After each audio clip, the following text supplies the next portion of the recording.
रोक कहा। अभी वे दोनों बातें कर ही रही थी कि बाहर बहुत शोर सुनाई दिया। दोनों घर के बाहर गई।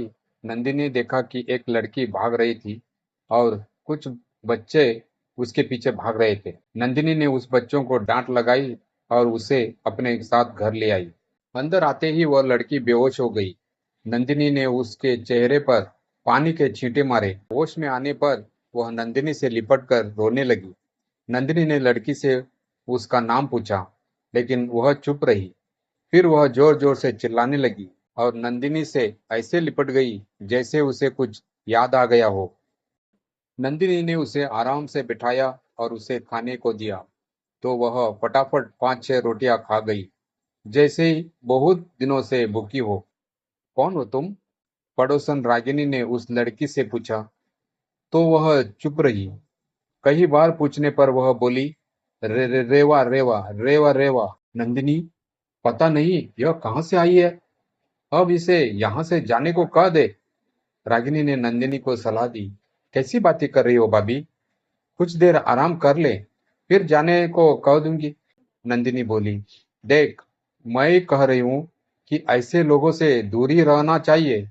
रागिनी ने उसे फिर से समझाने की कोशिश की। अभी आपको पता है कि मैं एक एनजीओ के साथ काम कर रही हूँ, मैं उनसे बात करूंगी, आप परेशान न हो। नंदिनी बोली, ठीक है, जैसी तुम्हारी मर्जी, कहकर रागिनी चली गई। नंदिनी जब वापस आई तो देखा कि वह लड़की कमरे के एक कोने में दुबकी डरी सहमी बैठी थी। नंदिनी ने उसे आवाज लगाई, रेवा। वह कुछ नहीं बोली, बल्कि और सिमट कर बैठ गई। नंदिनी उसके पास गई और पूछा, रेवा, नाम है तुम्हारा? उस लड़की ने धीरे से अपना सिर हाँ में हिला दिया। नंदिनी ने उससे कहा, देखो, डरो नहीं, बताओ तुम कहाँ से आई हो, हम तुम्हें तुम्हारे घर पहुंचा देंगे। वो लड़की इतना ही बोली, मेरा कोई घर नहीं है बीबी जी। नंदिनी को हैरानी हुई कि यह तो कहीं से पागल नहीं लग रही है। अचानक उस लड़की ने नंदिनी के पैर पकड़ लिए। नंदिनी को उसका बदन गर्म लगा, ऐसा लगता था जैसे उसे बुखार हो। अच्छा ठीक है, आज की रात तुम यही रह जाओ, कल मैं तुम्हें अपनी संस्था में ले जाऊंगी। मैं पहली बार अपने गांव से बाहर निकली हूँ और मुझे तो यह भी नहीं पता कि मेरे गांव का नाम क्या है। पता नहीं वह सच बोल रही थी या झूठ, पर नंदिनी को उसकी बातों पर कभी भरोसा हो जाता तो कभी नहीं। अभी रेवा को आए हुए कुछ ही समय ही बीता था कि नंदिनी को पता चला कि वह मां बनने वाली है। नंदिनी हैरानी में पड़ गई कि अब वह क्या करे। उसने रेवा से पूछा कि यह सब क्या है, कौन है इस बच्चे का पिता। लेकिन रेवा का एक ही जवाब होता, बीबी जी, मुझे नहीं पता, शायद पागलपन के दौरे में मेरा किसी ने फायदा उठा लिया होगा। तू याद करने की कोशिश तो करो, शायद याद आ जाए। नहीं बीबी जी, क्योंकि जब मुझे दौरा पड़ता है तो उस वक्त की सारी बातें मैं भूल जाती हूँ। नंदिनी को कुछ भी समझ में नहीं आ रहा था कि वह क्या करे। उसने संजय से बात की। यह सब सुनकर वह भड़क उठा। मैंने तुम्हें पहले ही कहा था कि इस झमेले में मत फंसो, अब भुगतो। तो क्या उसे घर से निकाल दूं? उसने कभी भी संजय और रेवा को एक साथ नहीं देखा था और न ही दोनों को कभी बातें करते सुना था।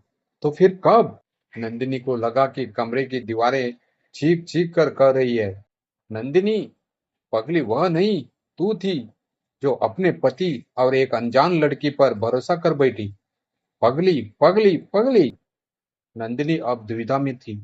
रेवा की हालत देखकर से उस पर दया भी आ रही थी और संजय की बातों ने उसे गहरे संदेह में डाल दिया। रेवा के शब्द कानों में गूंज रहे थे, बीबी जी, मुझे नहीं पता, शायद पागलपन के दौरे में मेरा किसी ने फायदा उठा लिया होगा। नंदिनी ने खुद से सवाल किए, क्या यह सच हो सकता है? क्या कोई उसे इस हाल में देखकर उसका शोषण कर सकता है? उसके मन में संजय के लिए सवाल उठने लगे, लेकिन वो चाह कर भी कुछ पूछ नहीं पा रही थी। अगले कुछ दिनों तक नंदिनी ने रेवा का ख्याल रखना शुरू कर दिया। वो चाहती थी कि रेवा को किसी तरह की तकलीफ न हो, परंतु उसका मन अभी भी असमंजस में था। संजय का रवैया उसे हैरान कर रहा था। वह एक जिम्मेदार पति था, मगर इस मुद्दे पर उसकी बेरुखी नंदिनी को अजीब लग रही थी। एक दिन नंदिनी ने ठान लिया कि उसे खुद इस रहस्य का पता लगाना होगा। वो सोचने लगी कि कैसे रेवा की याददाश्त को वापस लाया जा सकता है। उसने इंटरनेट पर कई तरीके खोजे, किताबें पढ़ी और मनोचिकित्सक से भी सलाह लेने का मन बना लिया। एक सुबह नंदिनी रेवा को शहर के एक प्रतिष्ठित मनोचिकित्सक के पास ले गई। डॉक्टर ने रेवा से कुछ सवाल किए और उसकी मानसिक स्थिति को समझने की कोशिश की। कुछ देर बाद डॉक्टर ने नंदिनी को अकेले में बुलाकर कहा, देखिए, रेवा को वास्तव में डिसोसेटिव हो गई हो गया है। इसमें व्यक्ति अपने अतीत से अनजान हो जाता है और एक नई पहचान में जीने लगता है। ऐसे मामलों में अक्सर मरीज को वो सब याद नहीं होता जो उसके दौरे के वक्त हुआ था। डॉक्टर की बातों से नंदिनी का संदेह बढ़ता गया। वो सोचने लगी कि अगर रेवा सच में इस बीमारी से पीड़ित है, तो यह उसके लिए बहुत ही कठिन समय होगा। लेकिन संजय की बातों में भी उसे कहीं न कहीं संदेह की झलक मिल रही थी। एक रात जब सब सो रहे थे, नंदिनी की आंख अचानक खुल गई। उसे लगा जैसे कोई उसके कमरे के बाहर से गुजर रहा है। उसने धीरे से दरवाजा खोला और देखा कि संजय रेवा के कमरे के पास खड़ा था।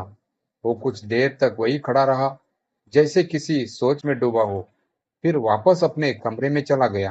नंदिनी के मन में सवाल उठने लगे, क्या संजय का इस पूरे मामले से कोई संबंध है? उसने सोचा कि उसे सच का पता लगाने के लिए संजय पर नजर रखनी होगी। वो खुद को तैयार करने लगी कि वो इस रहस्य को उजागर करेगी, चाहे नतीजा कुछ भी हो। एक दिन नंदिनी ने संजय को सीधा सवाल कर ही लिया, संजय, क्या तुम्हारा इस बच्चे से कोई संबंध है? संजय इस सवाल से थोड़ा घबरा गया, लेकिन उसने अपनी भावनाओं को छिपाते हुए कहा, तुम मुझ पर शक कर रही हो? ये सब तुम्हारा भ्रम है। मैंने कहा था कि इस मामले में मत पड़ो, लेकिन तुमने मेरी बात नहीं मानी। संजय की बातों ने नंदिनी को और उलझा दिया।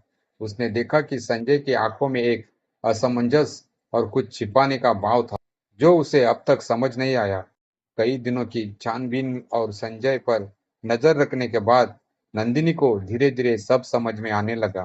उसे अब विश्वास हो गया था कि संजय ने ही रेवा की मजबूरी का फायदा उठाया था। उसकी अंतरात्मा अंदर से चिल्ला रही थी, संजय ने तुम्हारा भरोसा तोड़ा है। अब नंदिनी के पास दो ही रास्ते थे, या तो वह सब कुछ अनदेखा कर दे या फिर संजय से इस बारे में खुलकर बात करे और उसका सच भी सामने लाए। नंदिनी ने अपने लिए एक कठिन निर्णय ले लिया। नंदिनी अब पूरी तरह से तैयार थी कि वह संजय से इस बारे में खुलकर बात करेगी। एक शाम उसने संजय को अपने सामने बुलाया और उसे दो टूक कह ही दिया, संजय, मुझे सब कुछ पता है।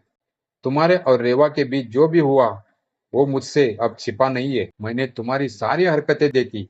तुमने मेरे भरोसे का गलत फायदा उठाया है। संजय नंदिनी का यह रवैया देखकर घबरा गया। पहले तो उसने सब कुछ झूठा करार देने की कोशिश की, लेकिन नंदिनी की बातों और उसकी आंखों की सच्चाई को देखकर संजय समझ गया, अब कुछ भी छिपाना मुश्किल है। उसने धीरे धीरे सब कुछ स्वीकार करना शुरू कर दिया। संजय ने माना कि उसने एक रात नशे के धुत में होकर रेवा के कमरे में जाने की गलती की थी। रेवा के पागलपन के दौरे का फायदा उठाकर उसने उसके साथ शारीरिक संबंध बना लिए थे, लेकिन उसे ये बिल्कुल भी उम्मीद नहीं थी कि ये बातें नंदिनी के सामने आ जाएगी। संजय की बातें सुनकर नंदिनी का दिल टूट गया। उसकी आंखों में आंसू थे, लेकिन उसने खुद को संभालते हुए कहा, संजय, तुमने मेरे विश्वास को पूरी तरह से तोड़ दिया है। एक इंसान के रूप में तुम्हारा ये कृत्य माफ करने योग्य नहीं है। तुम्हारे जैसे इंसान के साथ मैं अब एक पल भी नहीं रह सकती। उस रात नंदिनी ने एक बहुत ही साहसी कदम उठाने का निश्चय किया। उसने अपने मन में ठान लिया कि वह अपने जीवन को इस धोखे से बाहर निकालेगी और खुद के लिए एक नई राह बनाएगी। उसने रेवा को भी समझाया कि वह उसके साथ है और उसे किसी भी तरह का डर महसूस करने की जरूरत नहीं है। अगले दिन नंदिनी ने अपने माता-पिता को इस बारे में सूचित किया और उसके समर्थन के साथ अपने सारे सामान के साथ घर छोड़ने का निर्णय लिया। नंदिनी ने अपने नए जीवन की शुरुआत की। वह अब स्वतंत्र और आत्मनिर्भर बनना चाहती थी। उसने सोचा कि वह अपनी शिक्षा और क्षमता का उपयोग करके समाज में कुछ बेहतर करेगी। अपने दर्द और अनुभवों को ताकत में बदलकर उसने एक एनजीओ शुरू किया, जो महिलाओं की सहायता करने के लिए काम करता था, खासकर उन महिलाओं के लिए जो घरेलू हिंसा और धोखे का शिकार हुई थी। रेवा को भी उसने अपने देखरेख में रखा और उसके स्वास्थ्य में धीरे-धीरे सुधार आने लगा। वह अब खुद को एक सुरक्षित और समर्थित माहौल में महसूस करने लगी। नंदिनी और रेवा दोनों के जीवन में एक नया सवेरा आ चुका था। दोस्तों, ये कहानी आपको कैसी लगी कमेंट कीजिए और वीडियो को लाइक और चैनल को सब्सक्राइब कीजिए। धन्यवाद।